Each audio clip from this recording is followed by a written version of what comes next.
ශාකයෙහි පංචාංගයම ඔස් සඳහා භාවිතා කරන ඉතා වටිනා ශාකයක් ලෙස කටුපිල ශාකය හඳුන්වා දිය හැකියි. මෙම ශාකයෙහි කඳ අලු පැහැවන අතර ඒකාන්තරව පිහිට ඇති කුඩා පට්‍ර සහිත කටු සහිත ශාකයකි. මෙහි මල් කොළ පැහැයට හුරු කහ පැහැයෙන් යුක්තයි. මෙහි ඵල කොළ පැහැයෙන් යුක්ත වන අතර ඉදුණු පසු ඒවා සුදු පැහැයට හැරේ.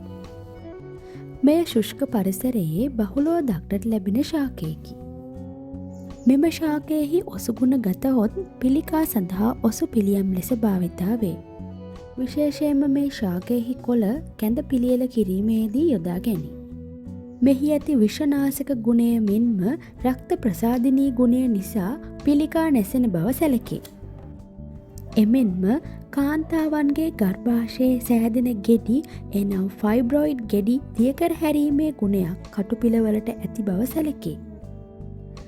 ගර්භාෂගත පිළිකා සෛලවලට එරෙහිව සටන් කිරීමේ ගුණයක් මෙහි ඇති බවට වර්තමාන පර්යේෂණවලින් සනාථ වී ඇත.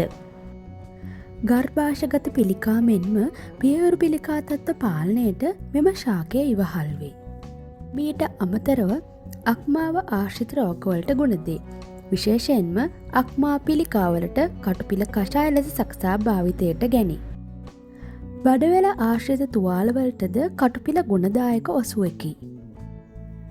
කටුපිල කොළ කැඳ උදේම පානය කිරීමෙන් බඩවැලේ සෑදෙන ගෙඩි හා තුවාල සුව වේ.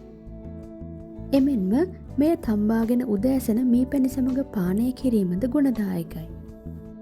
මීටම කටුපිල කොළ ගස්කරල් හැබ කොළ සමවගෙන කොටා වණ්ඩුවේ තම්බා මිරිකාගත් යුස නිවෙන්නට තබා පානය කිරීම ගුණදායකයි. අර්ශස් රෝගීන්ට කටුපිල කොළ සහ කංසා කොළ අතලොත්සක් ගෙන අඹරා මීකිරි සමග පානය කිරීම ගුණදායකයි.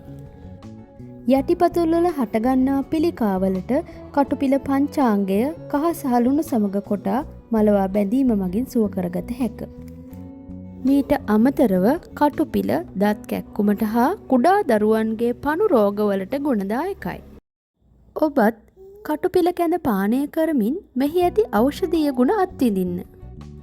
ඔසු පිළිබඳ මෙවැනි වටිනා තොරතුරු දැන ගැනීමට ඔසු YouTube channel එක subscribe කරන්න.